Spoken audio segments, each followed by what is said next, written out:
eh, comprender cómo ha Muchas gracias, evolucionado el doctor. gasto de bolsillo a 20 años del auge es la pregunta que hemos invitado a responder ¿Te a la escucho? doctora Lorena Hofmeister, socióloga de la Universidad Católica, Lorena, ¿se máster en salud escuchó? pública y doctora en ciencias de la salud y de la vida por la Universidad Pompeu Fabra en Barcelona Ahí lo y estoy escuchando. actualmente a cargo del Muchas Laboratorio de gracias. Salud Nosotros estamos Poblacional. hablando. Muchas gracias, Lorena. ¿Funcionó?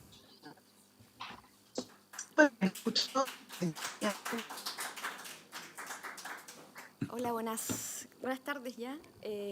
Muchas gracias, nos Ya hemos desconectamos. hablado Chao. bastante de algunas cosas de gasto de bolsillo, así que eso me va a servir para tomarme estos 15 minutitos con algunos puntos clave acerca de este tema. Esto se pasa con esto, ¿no? Ahí sí.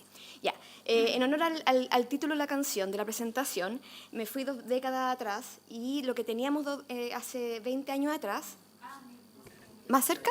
Ah, perfecto, ya, ahora sí.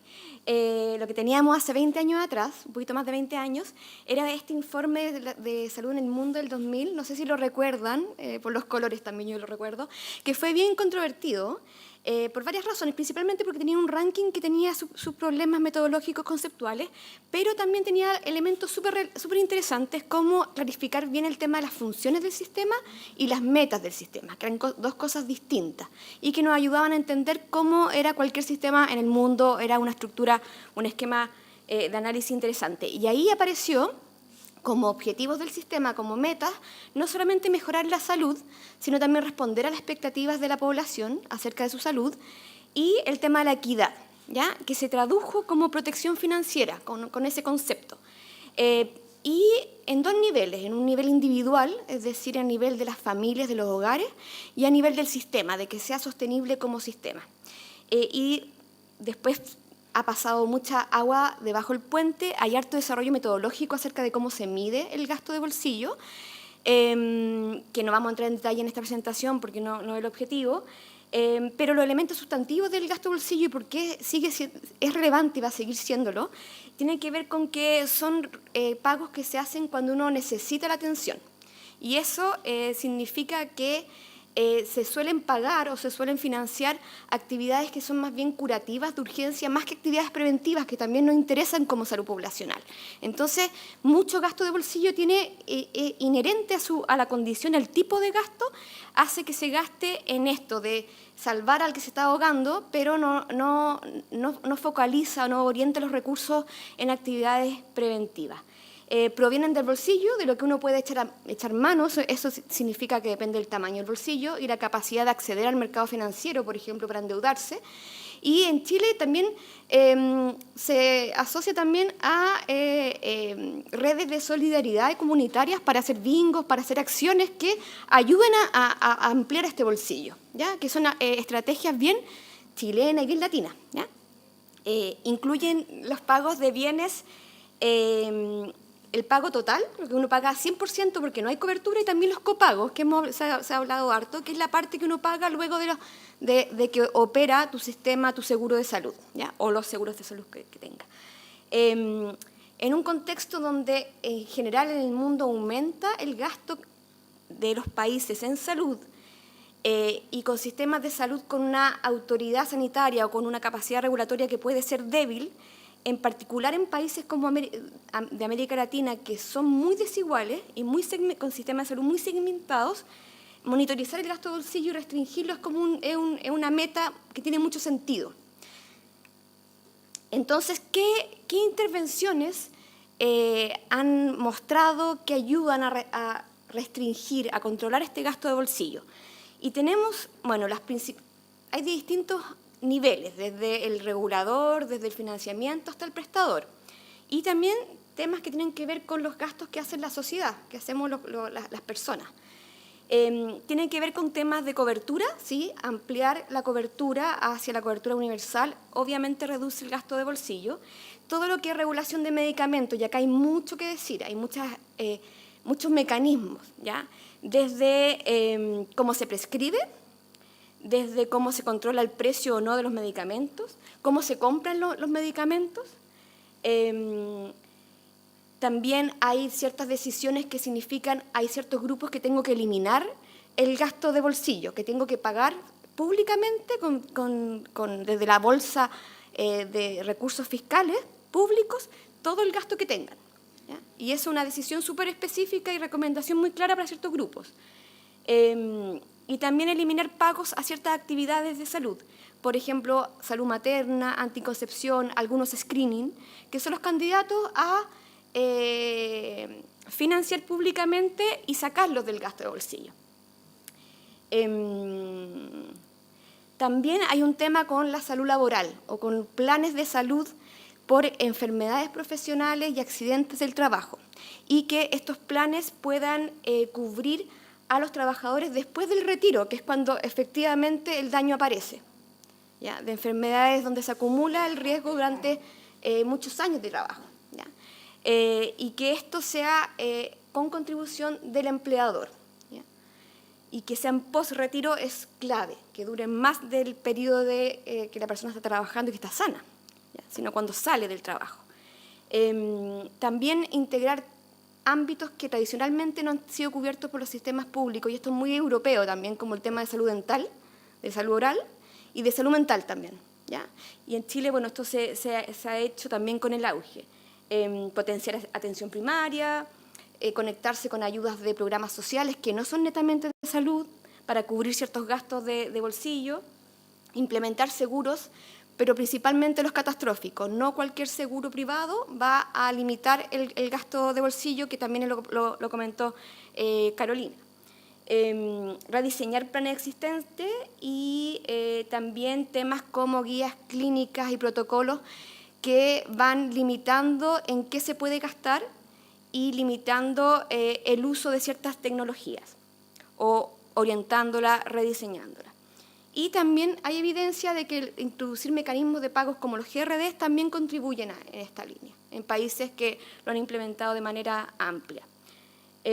Acá solamente les puse que para mostrarles que hay algunos nombres clásicos de cómo se mide indicadores de gasto de bolsillo, como el gasto catastrófico o el riesgo de empobrecerte en función de la mala salud o porque tienes que enfrentar gastos muy amplios. Ahora, volviendo como a los 20 años, lo que nosotros teníamos el 2000 era un gasto de bolsillo de 42,8% del total del gasto en salud. Todo el gasto en salud, el 42,8% era de gasto de bolsillo. Es alarmante, es bastante preocupante, eso fue hace 23 años atrás, ¿ya? Ahora estamos mejor, estamos en torno al 30%, como algunos ya han comentado. Ha bajado, es una buena noticia, pero sigue siendo muy alto y alejándonos de los países que han ido logrando en torno al 20%, ¿ya? Vamos bien, pero hay harto camino que recorrer todavía, ¿ya? Es una buena noticia también este tipo de gráficas, creo. Ahora, pensando en el auge como política pública, acá puse algunos resúmenes de las cosas que el auge, cómo contribuye en esta línea. El auge, como lo que hace es que reduce la dependencia del bolsillo al momento de utilizar de una manera que se ha ido ampliando en el tiempo. Ya vamos con 80 y tantas patologías que están incluidas, se partieron con mucho menos.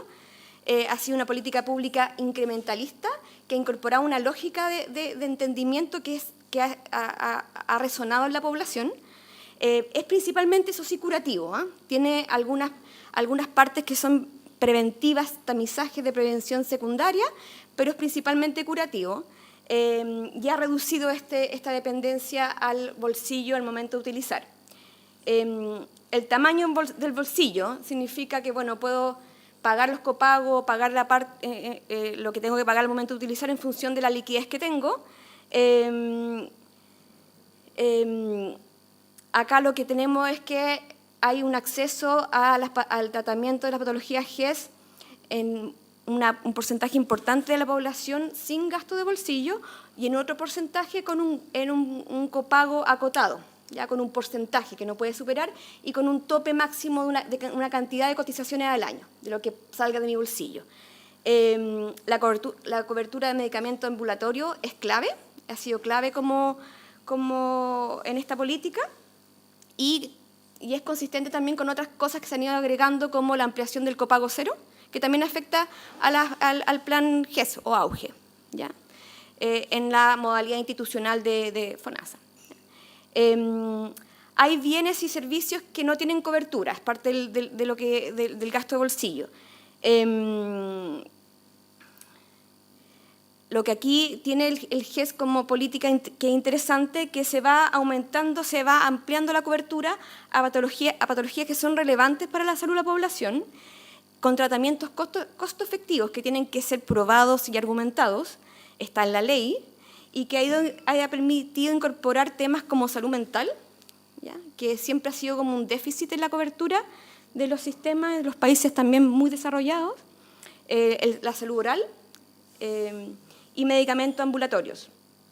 Y también se incluyen estos instrumentos para guiar la toma de decisiones, como guías clínicas y protocolos que incorporan qué tipo de servicios se pueden prestar y se pueden incorporar en la atención de las personas. Y con respecto a los copagos se pueden concebir como una fuente principal de financiamiento o en un sentido mucho más sustantivo, como una forma de controlar el riesgo moral, es decir, que uno consuma más de lo que necesita. El GES tiene la clave, la gracia, creo yo, que hay que destacarlo, que en el fondo, como hay un proceso de decisión bien técnica y epidemiológica, lo que se financia ha pasado por la evaluación de la importancia epidemiológica y de que los tratamientos sean costo efectivos, ¿ya? Por lo tanto, estamos asegurando que son tratamientos que son necesarios para la población. Por lo tanto, ahí la probabilidad de riesgo moral está mucho más acotada, porque son realmente intervenciones que son necesarias, que la gente se puede beneficiar de ellas. Entonces, esta lógica me parece súper virtuosa en términos de ir acotando los copagos a aquello que realmente aporte más salud a la población. Ahora, acá les puse el cambio de colores. 32,8 actualmente. Ahora, nosotros en Chile, ¿qué tenemos como gasto de bolsillo? Mirando un poco algunas cifras con más detalle. Ahí, espérenme.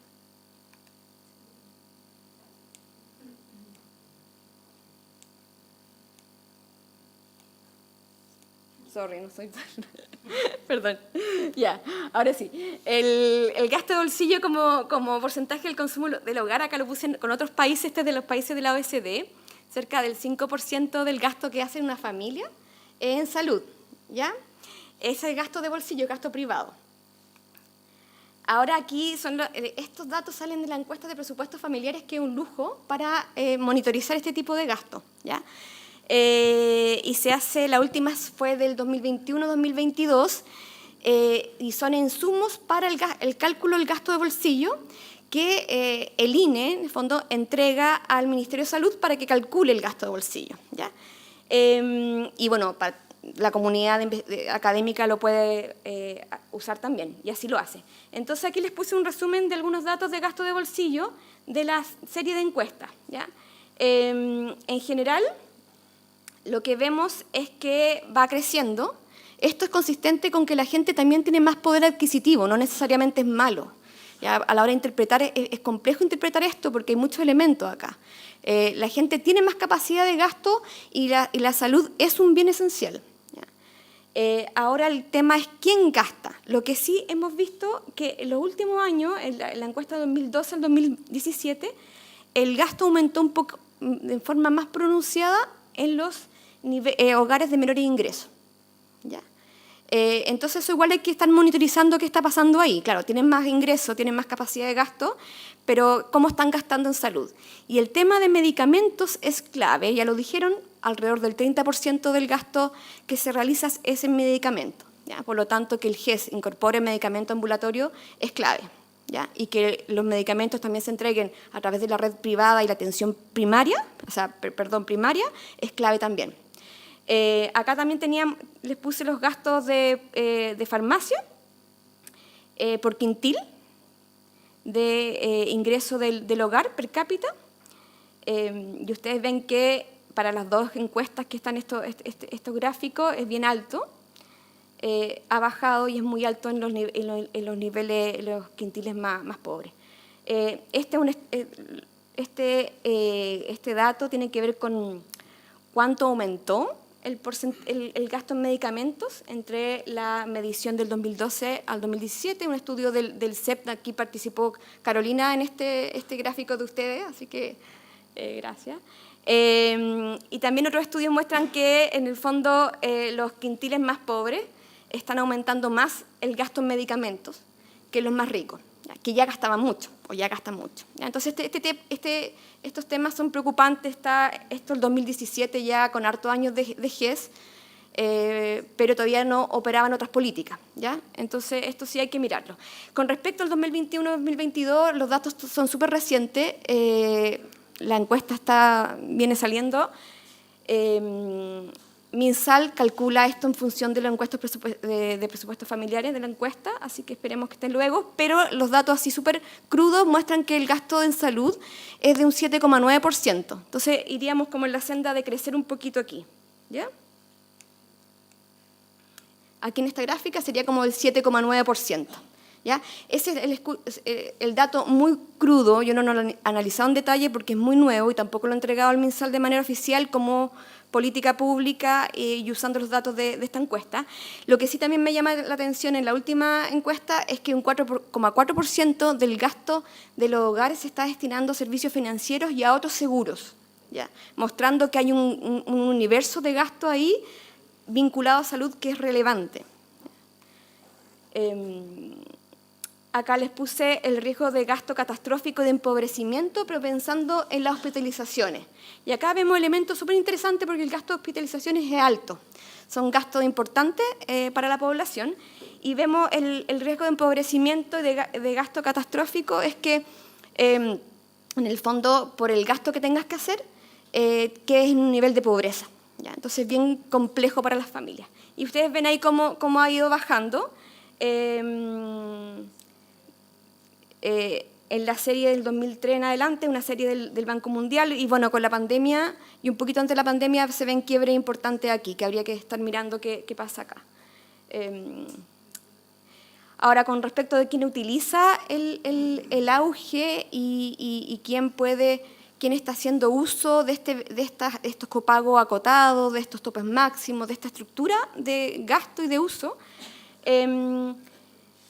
sistemáticamente los afiliados de ISAPRE usan menos el GES. Y eso ya está bien establecido con distintas fuentes de información que uno mire, ve lo mismo, ¿ya? Acá no se ve tan nítidamente, pero este dato es de la Superintendencia de Salud, que son las tasas de uso del GES, ¿ya? En función de la población que está afiliada a cada sistema, porque obviamente ISAPRE tiene mucho menos población que FONASA.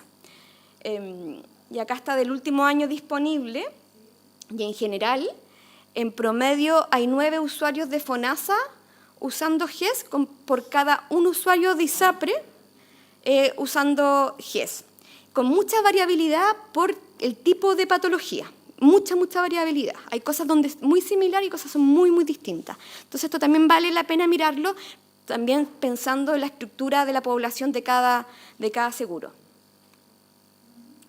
Ahora nos fuimos como algo mucho más local, que es una encuesta de salud comunitaria en La Pintana, donde hacíamos más preguntas acerca de qué tipo de actividades preventivas hacía, qué tipo de controles, dónde iba y si las pagaba o no, o qué parte las pagaba. Y acá vemos que mediciones muy vinculadas al examen de medicina preventiva del adulto y otros más, bastante frecuentes. La mayoría se realiza en la red de atención pública de la comuna y que solamente el 5% señala que hizo algún gasto para eso, ya sea en algún examen adicional que no lo hicieron en el consultorio, alguna modalidad que tuvo que gastar algo adicional. El 5%. Lo que sí, un tema que hay que mirar con detalle, es que era mucho más alto el gasto, un poquito más alto el gasto en los hombres. Iban más a centros privados y gastaban más de su bolsillo. A nivel súper local, en una comuna, ¿cómo se ve esto? Lo que sí pasaba también, que la gente no reconoce que ese gasto tiene que ver con el GES, ¿ya? Pero no porque no lo reconozca, no existe el gasto de la cobertura, ¿ya? Se asocia a que una prestación es un beneficio un servicio de la red de atención primaria de salud. Esto me parece aún más interesante pensando en la universalización de la atención primaria, ¿ya? Y cómo puede ir reduciendo también para toda la población ciertos gastos de bolsillo, ¿ya? Y a modo de conclusión o temas para conversar, primero que, bueno, el auge por sí solo no puede reducir todo el gasto de bolsillo porque es una bolsa de gasto muy amplia, muy grande. Pero sí puede ser una política que vaya a contribuir a restringir, limitar y orientar el gasto de bolsillo a lo que genere más salud, ¿ya? Porque no solamente queremos reducir lo que gastan las personas de su bolsillo, sino también orientarlo a lo que genere mejor resultado de salud, ¿ya? Entonces acá el GES reúne elementos de política pública súper interesantes, ha sido incrementalista y se ha ido complementando con otras políticas públicas, otras decisiones, ¿ya? Como por ejemplo el copago cero en la modalidad institucional, con estrategias de compra, como por ejemplo la ley Senabast, que está generando algunos cambios en los precios que tienen las personas al comprar fármacos, o de universalización de atención primaria. Lo que sí, un tema que es relevante, lo puse al final, pero me parece relevante plantearlo, tiene que ver con que hay ámbitos de gasto de bolsillo que se podrían cubrir con cosas que ya tenemos y que habría que observar con más detenimiento, y que son parte de la seguridad social, que tiene que ver con el seguro de accidentes laborales y enfermedades profesionales, que es la ley 16.744, que no es un seguro privado, es parte de la seguridad social, porque es un seguro obligatorio que pagan los empleadores. Es de los pocos seguros o cobertura que pagan directamente los empleadores, ¿ya? Y que permitiría cubrir mucho gasto de bolsillo, ¿ya? Que actualmente, que es carga de enfermedad, que está cubriendo el sistema de salud por enfermedad común. Entonces, algunos estudios que hemos visto muestran que, por ejemplo, la cobertura de enfermedades profesionales de algunos cánceres que con una probabilidad muy alta son laborales, como mesotelioma, algunos leucemias, que realmente probablemente son laborales en un 95% de los casos, es muy baja por parte del sistema de mutualidades existente. Ahí se puede hacer algo más, que hay gasto de bolsillo que se pueda cubrir así, de esa manera. También habría que mirar los esquemas de copago con más detenimiento en el GES, principalmente asociado a todas las intervenciones, los exámenes, todas las actividades que tienen que hacer la persona y que no están cubiertos en la canasta de prestaciones del GES, de cada GES, ¿ya? Y eso hay que mirarlo, porque hay personas que pueden que no accedan porque realmente no tienen capacidad de cubrir esos gastos, y los que acceden con un costo también importante que está un poco invisibilizado. Entonces eso podría ser un ámbito de revisión. Y bueno, intensificar todas las acciones en tema de medicamentos. O sea, ahí coincido con varios de los presentadores previos que hay que considerar eso, que hay que intensificar eso. No es suficiente todavía. Se han hecho cosas, pero no es suficiente, y hay cosas que están durmiendo todavía. Y también revisar el uso de tecnología y procedimiento ambulatorio, que también ha aumentado bastante el gasto ahí. Unidades como de evaluación de tecnología sanitaria serían muy útiles también en este punto. Eso, muchas gracias por el tiempo y a la invitación a la doctora Arriagada y al Colegio Médico.